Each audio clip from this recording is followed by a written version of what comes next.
There's a curious paradox that almost no one notices when everything starts falling apart. The greater the chaos, the more dangerous the rush for answers becomes. The mind switches into emergency mode, demanding immediate decisions, final solutions, total clarity, as if thinking fast were the only way out. But in practice, that impulse is often what turns a hard situation into a chain of poor choices. Here's the uncomfortable truth. When everything collapses, the first step is not fixing your life. It's stopping confusion from making decisions for you. Stability comes before solutions, even when your pride insists otherwise. This is not a message about thinking positive, repeating motivational phrases, or pretending everything is fine. This is about method, about using reason as a form of mental first aid, exactly as some ancient thinkers did under extreme pressure. Not to find magical answers, but to regain balance before acting. Throughout this video, the focus won't be on solving everything. Focus will be on what to do first so your next decisions aren't born from panic, guilt, or fear.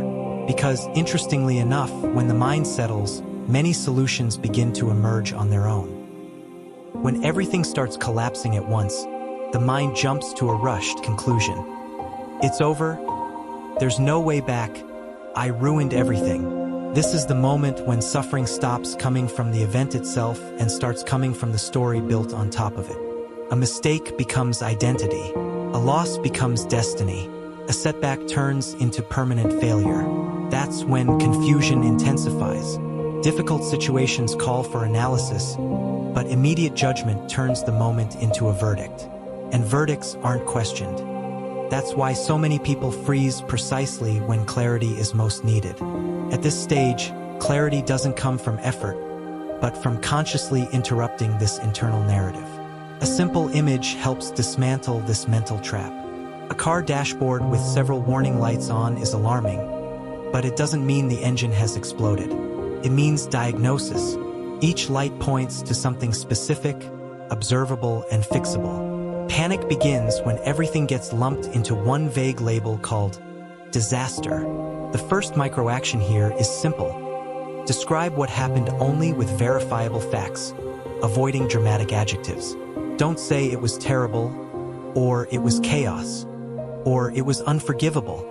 Just what occurred with dates, actions, and direct consequences.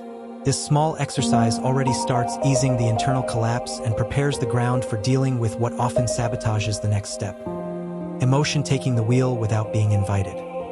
When external structure shakes, the emotional response hits hard, and that's natural. Fear, anger, guilt, anxiety all arrive together, unannounced. The issue isn't the presence of these emotions, but what happens when they take control without being examined. At that point, decisions become reactions, words turn into emotional discharge, and choices stop being choices. The person feels like they're doing something, when in reality they're just being pushed by momentary impulses. And the stronger the feeling, the more convincing it seems. But intensity is not a measure of truth nor of good judgment. Clarity begins when emotion stops being command and becomes data. Thinking of emotion as an alarm changes your posture. Alarms are excellent at warning you something is wrong, but terrible at deciding what to do next. An alarm can't tell the difference between kitchen smoke and a serious fire. It just reacts. Emotions work the same way. They signal threat, loss, or a crossed boundary, but they lack strategic vision. The micro-action here is to ask a simple, slightly uncomfortable question. What is this emotion trying to protect or prevent? Sometimes it's self-image, sometimes safety, sometimes control. When that answer appears, something shifts. The emotion loses the power to drive alone and becomes useful information. And that distinction opens space for the next step. Understanding what truly requires action and what only calls for conscious acceptance. When everything seems to go wrong at once, the mind makes a dangerous mix. It treats adjustable factors as permanent and assumes responsibility for things that were never under your control. That's where excessive guilt comes from. The feeling of carrying the entire weight of the world, even when much of it was never yours. The result is paralysis. Without this clear separation, people try to fix what cannot be fixed and overlook small, workable actions. Stoic logic enters here as a practical tool instead of distant philosophy. Some things respond to effort, others don't. Confusing these two drains energy, distorts decisions, and fuels ongoing frustration. Acceptance, in this context, has nothing to do with giving up or settling. Acceptance means stopping the fight with what doesn't respond to force, so energy can finally be applied where it works. Not romanticizing what happened, but recognizing the limits of your influence. The micro-action is straightforward and effective. Mentally or on paper, create 2 columns. On one side, adjustable now. This contains actions, conversations, corrections, habits. On the other, outside my reach. This includes other people's decisions, past events, external variables. This simple organization already reduces mental noise. And when guilt loosens its grip, something interesting happens. The mind starts seeking movement instead of explanations. That's when the next modern trap appears, the demand for total certainty before acting. It's a quiet addiction that paralyzes many people during moments of collapse. The need to understand everything before doing anything. The mind demands guarantees, complete maps, absolute safety. But in confusing situations, that certainty doesn't arrive. And waiting for it becomes a refined form of avoidance. Pain grows not because of what's happening, but because of the time spent rehearsing scenarios that may never occur. Stoic thought warned about this long ago. We suffer more in imagination than in direct experience. While someone tries to predict every outcome, life remains stalled, tension piling up. A simple analogy dismantles this unrealistic expectation. In heavy fog, no one waits for the sky to clear before driving. Movement happens in small advances. A few meters ahead, the road begins to reveal itself. Clarity comes after the step, not before it. The micro-action here is to choose a small, reversible, honest action that reduces confusion by just a few percentage points. Organize a document, make a difficult call, cancel an unnecessary commitment, tidy a physical space. Nothing heroic, just something that moves the situation from point A to point A+1. This kind of action doesn't solve everything, but it breaks immobility. And when the body starts moving, the mind often follows, setting the stage for something even more decisive. Regaining balance by narrowing your focus. When everything feels broken, there's a temptation to understand your entire life all at once. Past, future, identity, purpose, old decisions, everything gets bundled together.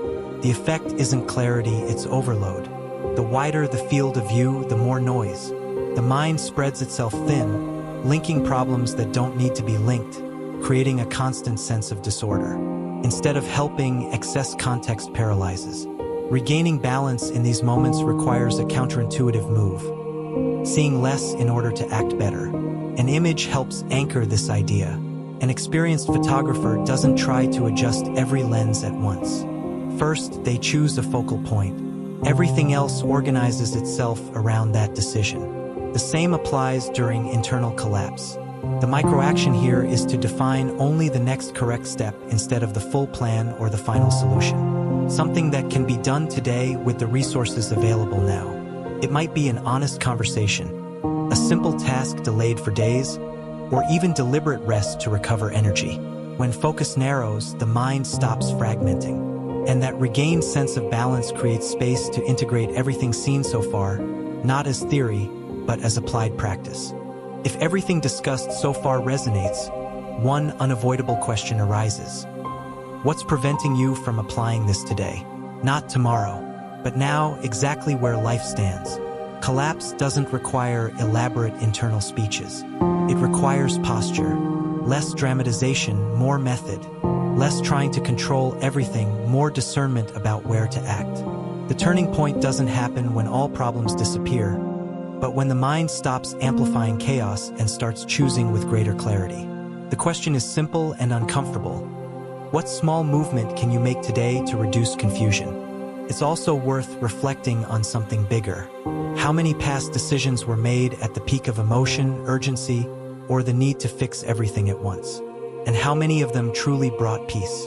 The invitation here isn't radical overnight change, but a quiet commitment to clarity. Test this process over the next week. Observe how the quality of your choices shifts when the mind is less reactive.